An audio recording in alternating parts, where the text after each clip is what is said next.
church, ano ang nangyari nung ganoon, panahon ni Constantine, ganoon. Ang need ng tao is knowledge about the Lord. Without knowledge, people perish for lack of knowledge. Ay, people perish, ano? Ano nga sa Hosea 4:6? My people are destroyed for lack of knowledge. And the need of the hour is a lot of people are being destroyed. And I have the word. When these two intersects, I found my purpose. Did you find your purpose? A purpose, your purpose will always respond to a need. May passion ako sa mga mahihirap. Noong nagkaroon ng the generics pharmacy, I went all over Isabela because I want to make this low-cost, reliable medicine available to the poor. So there is a need. This is my passion. It intersected. I found my purpose. I found my source of prosperity. Because when you find your purpose, because of your giftings, you will prosper. You will surely prosper. Kaya hindi kailangan ng anak ng Diyos na nananatili kang empleyado. You have been created to be creative like your God who is creative. Because He has gifted you. Amen? Okay, so sabihin natin, para we can rise above our circumstances.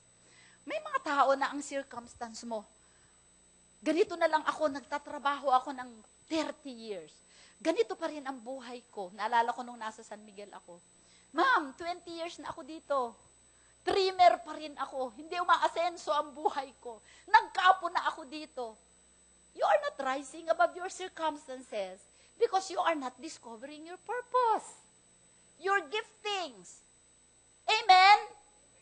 Gusto mo lang maging empleyado ka forever. Pagka nag-increase ang sweldo mo, nag-increase din ang tax. Walang asenso. Ay, praise the Lord. Hallelujah. Amen. So, ano pa ang kailangan? Your purpose or vocation is calling out for you every day. Yung iba, nagtetengang kawali na lang. Kasi doon ka nilikha ng Diyos, itatawagin. Romans 11, Proverbs 22:29 muna. Do you see a man? Proverbs 1:24. 1:24. I called you so often, but you wouldn't come. Tigas ulo, no? Kaya ang tawag ng Panginoon sa kanila is stiff-neck. Your will, hindi yung will ni God. I reached out to you, but you paid no attention. Your calling and your purpose is calling out to you every minute of the day. Amen. Romans 11:29, nakaligtaan kong ilagay pero mag-sidetrack ka konti. Jesse. For the gifts, basahin.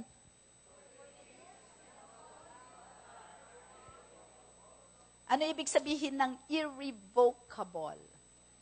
It can never be withdrawn. Sa Amplified nga, Jesse, it can never be canceled. It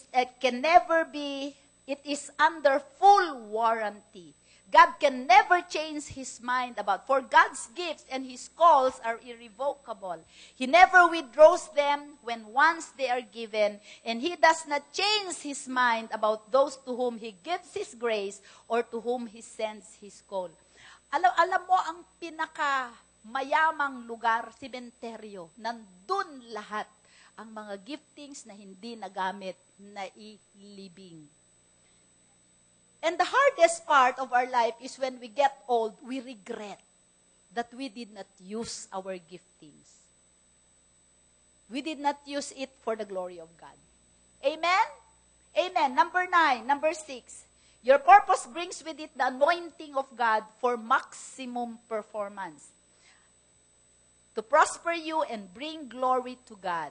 Example niyan, si Bezalel, si Joseph. Number 7, when purpose is not known, misuse and abuse is inevitable. Amen? Talents used for the devil. Abuse means abnormal use. Wife abuse.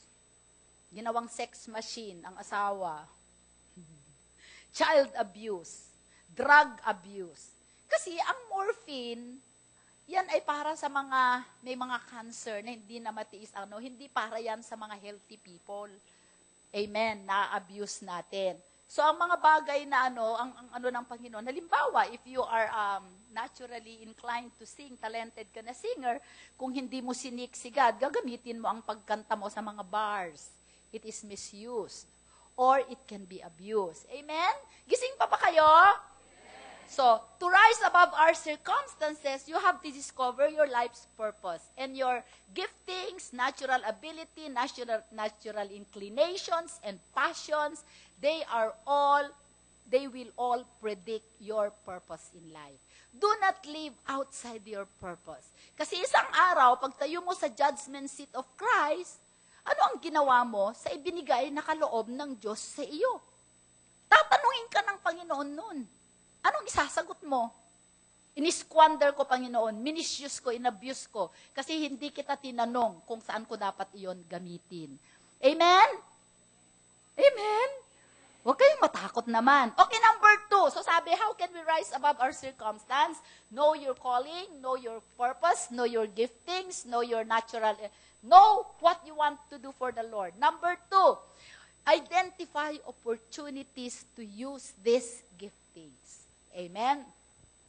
Sabihin ng iba, pasensya na, pastora, din mo naman ako binigyan ng opportunity na gamitin. Gusto kong mag-preach. Di mo naman ako pinapatayo sa pulpit. Gusto mo? Amen? Wala akong opportunity Napakaraming opportunity kung maghahanap ka. Kung ikaw ay gifted na mag-counsel, sabi natin sa kabataan, napakadaming sagip eskwela. Pumunta ka pagka 1:30, nakita mo yung mga bata na broken. Amen? Take one child. Take one family. Build them. Nurture them. Monitor them. Amen? Kung ikaw ay negosyante, take one family. Tulungan mo silang to set up a business.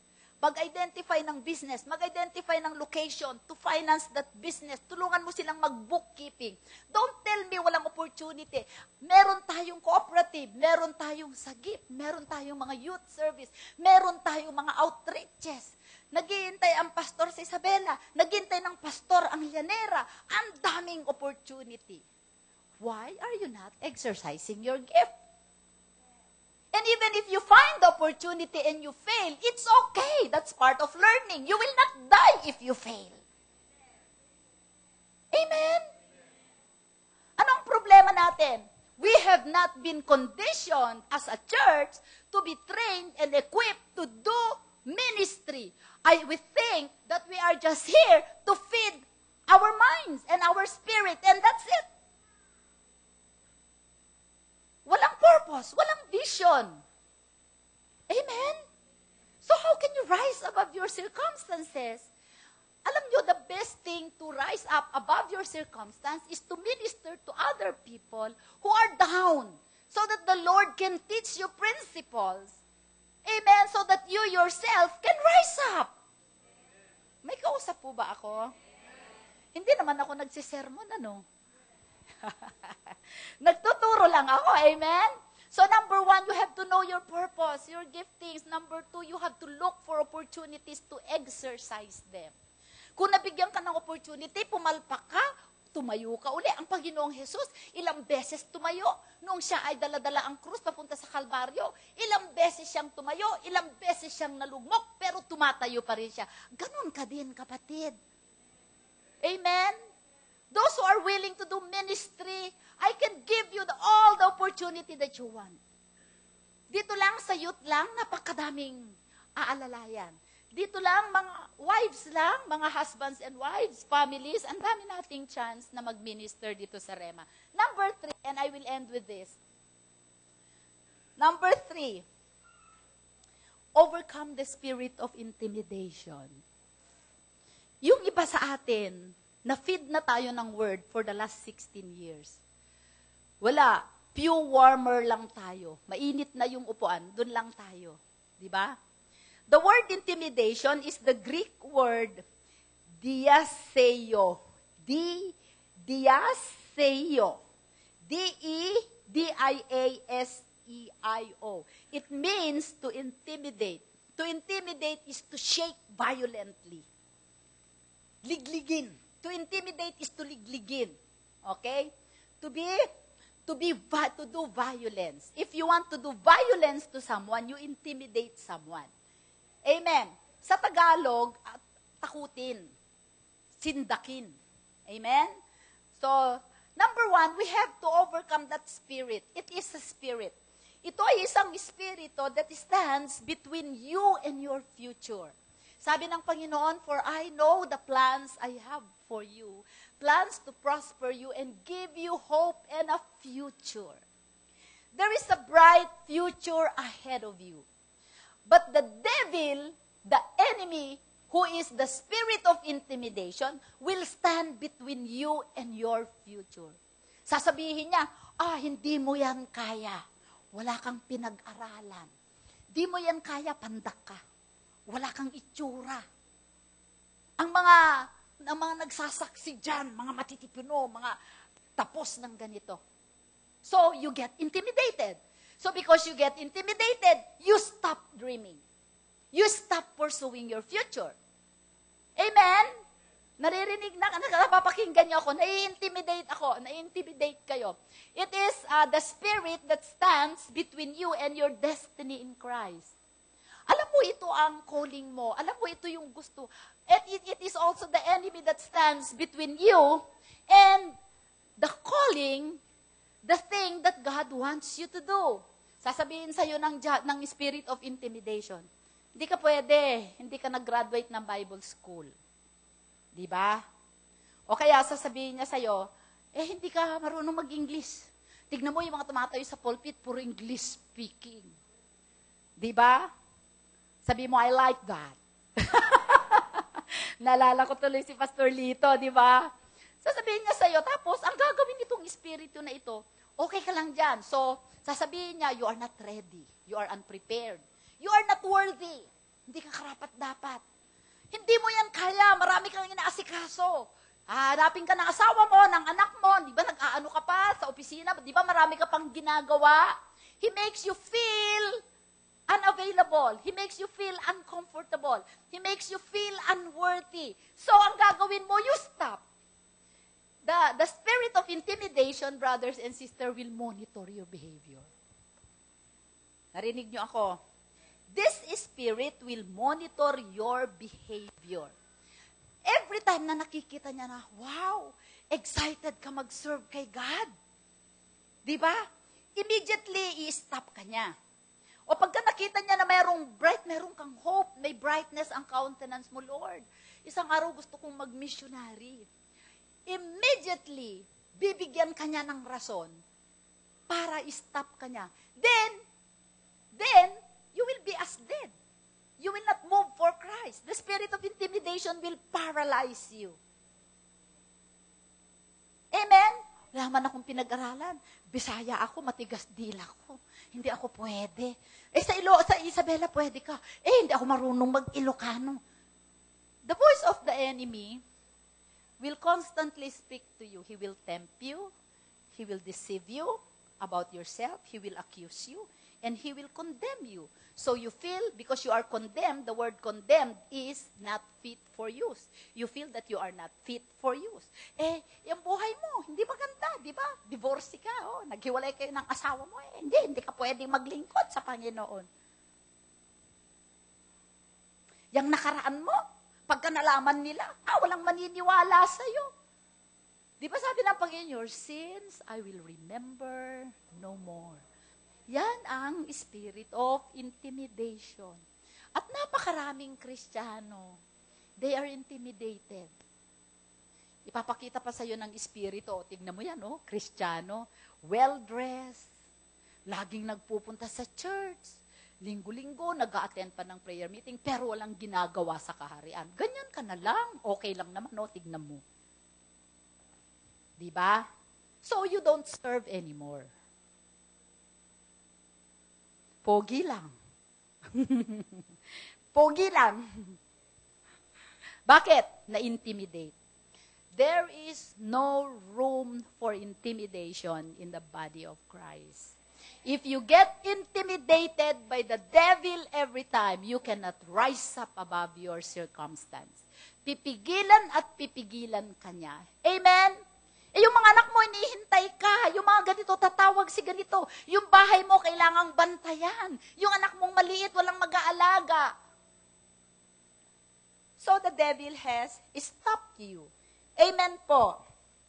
Ito pa, ang spirit of intimidation can stand between you and your leaders. Halimbawa, cell leader ninyo. It can stand between you and your pastor. Paano siya nag-ooperate? Sasabihin ito. Iisipin mo, the spirit of intimidation, maglalagay ng kaisipan sa isip mo. Siguro iniisip ni pastora, ganito ako. Diba? Kaya hindi na lang ako mag-serve. Kasi alam niya yung ko, alam niya yung ganyan, alam niya na may nangyayari sa amin. Wala na, hindi na ako. Tapos, bagsak-bagsak pa ako. Ang nangyayari, nagkakaroon ka ng mga kaisipan na akala mo ay iniisip ng isang tao. Pero sa totoo naman, hindi niya yun iniisip. Iniisip mo lang na ganun ang iniisip niya patungkol sa'yo. Di ba ang daming ganyan sa church? Bakit nawala na si ganito? Kasi sabi ni ganito, kasi inisip niya na si ganito, nagtampo sa kanya, nagalit sa kanya, at sa iniisip niya, ganito na ang naging isip ni ganito sa kanya, kaya sa kanyang isip, kaya ganito ang kanyang iniisip, hindi naman niya alam na ang iniisip, hindi pala yun ang totoong iniisip. Tama ba ako? Kaya sa cell group, ang daming nag-aaway-away. Kasi nung nag-uusap, iyakan na kasi akala mo. Amen. Sabi sa Bible, sabi ni God, my thoughts are not your thoughts. My ways are not your ways. Nobody thinks the way you think. Huwag mong isipin na ang pastora mo ay nag-iisip kung paano ka mag-isip sapagkat totoo, hindi ako katulad mo mag-isip. Ang nag-iisip lamang ng katulad mo ay ikaw. Kahit yung katabi mo, hindi rin siya ganun mag-isip. Ina-accuse mo na ganun ang isip niya sa'yo, hindi naman yun ang iniisip niya sa'yo. Kaya tuloy, nai-intimidate ka. Finorm mo sa isip mo, yung akala mo, iniisip ng leader mo, iniisip ng pastor mo, ayaw mo nang maglingkod. Tama. Pero ngayong umagang ito, I like that. Romans 8:26. Weakness natin yan. Sabi, Romans 8:26. Likewise, the Spirit also helps in our weakness. Sabi mo, the Spirit will help me in my weakness.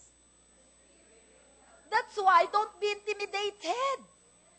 The Spirit will help me in my weakness. Sabihin mo, meron bang Holy Spirit sa'yo? Amen. Okay, so kung may Holy Spirit sa'yo, tutulungan ka ng banal na Espiritu.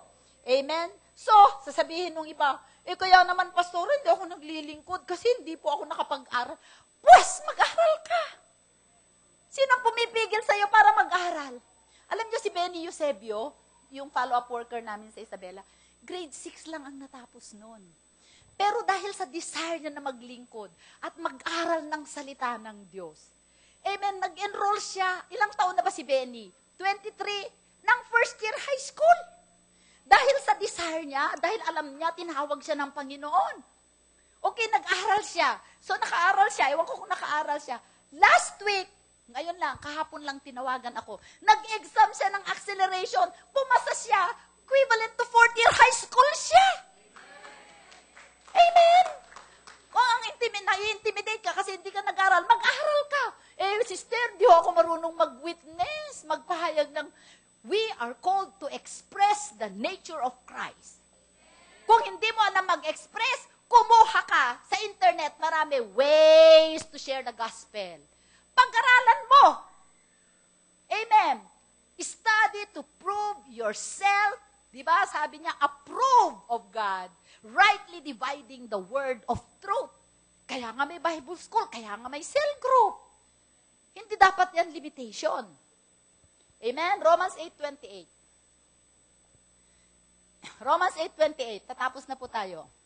And we know, basahin natin sabay-sabay. And we know that all things work together for good to those who love God, to those who are called according to His purpose. All things work together, not for everyone.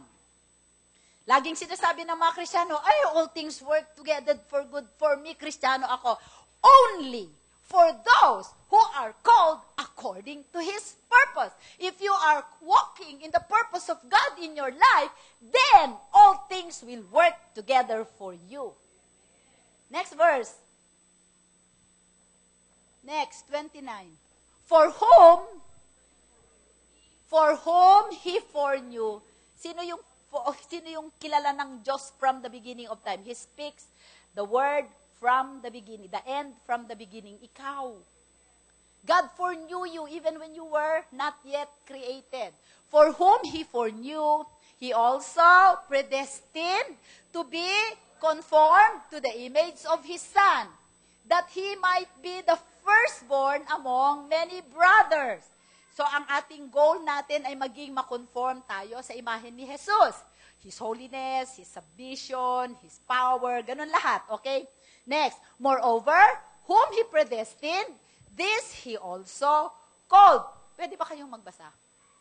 Whom He predestined, though He also called. Whom He called, this He also justified. Pinawalang sala. And whom He justified, He also glorified. So, ikaw ay, bago ka pa lamang ipinanganak, tinawag ka niya. Nung tinawag ka niya, ikaw ay kanyang tinubos. Ikaw pinawalang sala. Para saan? Ikaw ay kanyang nilwalhati. What shall we say to this? What then? Sige, sabihin mo.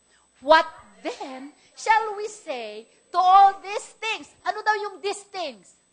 Ano ang masasabi itong sa mga bagay na ito? Na ano? Na ikaw ay tinawag, na ikaw ay kinonform sa image ni Christ, na ikaw ay pinag-justify, pinawalang sala, na ikaw ay nilwalhati. So, knowing that you have been called, even before you were born, that you have been justified, that you have been glorified. Amen? What can you say then to all those things? Anong sasabihin mo? Anong sasabihin mo? If God is for us, then who can be against us? Amen? Amen? Kung pinili ka ng Panginoon from the beginning of time, nilinis ka, ginastify ka, tinawag ka, glorify ka, anong sasabihin mo? Kung kasama ko ang Diyos, walang magwawagi sa akin. Hindi itong kalagayan, not this circumstance. I will rise up. Amen? Who can be against us? Amen. Next. He who did not spare His own Son, but delivered Him up for us all, how shall we not with Him also freely give us all things? Amen. And then, who shall bring a charge against God elect? Is it God who justifies? Who is He who condemns? Is it Christ who died? And furthermore is also risen, who is even at the right hand of God, who also makes intercession for us? How can you not rise above your circumstance when Jesus is making intercession for you? Ay, nako. How can you fail? How can you fail? Next. Who shall separate us from the love of Christ? Shall tribulation, or distress, or persecution, or famine, or nakedness, or peril, or sword? Next. As it is written, for your sake we are killed all day long, we are counted as sheep for the slaughter. Brothers and sisters, you have been chosen, called, amen, to be Christ-like, to be victorious. So sabi ni Apostol Pablo, what can we say to all these things? If God is for us, working His purposes in our life, who can be against us? If the circumstance comes against you, if the intimidation comes, you can say to the devil, the enemy who intimidates you, ano ang sasabihin mo? No weapon formed against me shall prosper. And every tongue that comes against me in judgment, I will condemn. Amen? Pagka nandyan si Satanas, sasabihin niya sa'yo, hindi mo kaya yan. I can do all things through Christ that strengthens me. Pagka yung spirit of intimidation, na i-accuse ka dun sa lumang buhay mo, because in the flesh, it's true, but in the spirit, it's no longer true. Sabihin mo sa kanya, I'm a new creation, I'm a brand new man. Amen. So what can you say to all these things? If God is for us, who can be against us? Anyway, amen. So alam natin, brothers and sisters, alam nyo minsan, sineseparate natin ang spiritual sa natural. No. The source of the natural is the spiritual. We can rise up above all our circumstances if we know our purpose, we know our callings, our giftings, our natural abilities, if we find opportunity to practice them so that we can serve the body. Amen? Alam nyo, kaya lang tayo, pinagpapala ng Panginoon sapagkat nagagamit tayo sa kaharian. It's not because God is a user, pero mahal tayo lahat ng Panginoon, biyaheng langit tayo. Pero, hindi wasteful si God. Tuni-tuni lahat ng pandesal ang kinakain mo araw-araw. Wala ka namang saysay. Ipapagpahingahin ka na lang niya para yun namang nag-spend ng calorie ang kumain ng pandesal. Hindi po ba? And then, let's come against the spirit of intimidation. And I believe a lot of us are intimidated because we compare ourselves to other people. Amen? Kasi hindi ko kaya ang ginagawa ni Pastor Ayan, hindi ko kaya ginagawa ni Pastora, hindi ko kaya yung ganito, hindi ko kaya magbiyahe. Sinasabi ko sa iyo, if God is for us, who can be against us? Amen? Tayo po ay tumayong lahat. And today, we will break the spirit of intimidation. Amen? Amen? Sino dito nakaka-experience na intimidation? Wala. So wala tayong ibe-break na spirit. Hallelujah. Thank you, Lord. Tayo po, itaas po natin ang ating mga kamay. Hallelujah. Thank you, Jesus. Father, sabihin mo, Heavenly Father, we submit to the authority of Jesus Christ in our lives right now. In the name of Jesus, we break every lie of the enemy against us. You said in your word, you have given us the power over all the works and the power of the enemy. And in the name of Jesus, we renounce the spirit of intimidation. We break the lie that we are intimidated by the enemy. We do not allow anything to come between us and our future. We do not allow anything to come between us and your call in our lives. And Father, we thank you. And now, we proclaim freedom from the spirit of intimidation. And we set every heart free from this spirit right now. In Jesus' name, amen. Hallelujah. Palapakan po natin ang Panginoon. Hallelujah. Thank you, Lord.